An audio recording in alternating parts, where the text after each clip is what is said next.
Consider the following statement. देखिए यहाँ पे अपन को दो स्टेटमेंट दे रखे हैं, अपन को बताना है कि इनमें से कौन कौन से ऑप्शन सही है।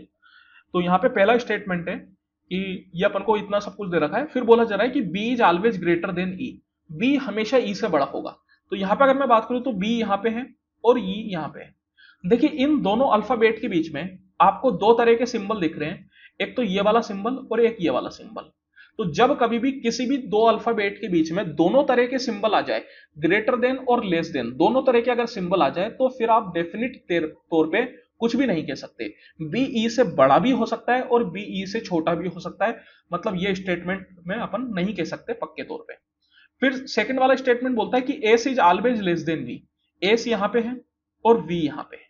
तो यहां पे अगर एस और वी के बीच में मैं देखूंगा तो देखिए दोनों तो इक्वल इक्वल के साइन है, तो इनमें तो कोई दिक्कत ही नहीं है। तो यहां पे लेकिन बीच में एक साइन कौन सा है अपना, ये आया less than and equal to का। दैट मीन्स कि S less than and equal to V. अब यहां पे आप देखिए बोला जा रहा है कि एस हमेशा वी से छोटा होगा, लेकिन एस इक्वल टू वी भी आ रहा है, दैट मीन्स कि एस वी के बराबर भी हो सकता है। मतलब ये बोलना सरासर गलत है कि हमेशा छोटा होगा, वो इक्वल भी हो सकता है। मतलब दोनों ही स्टेटमेंट गलत है, that is neither one nor to.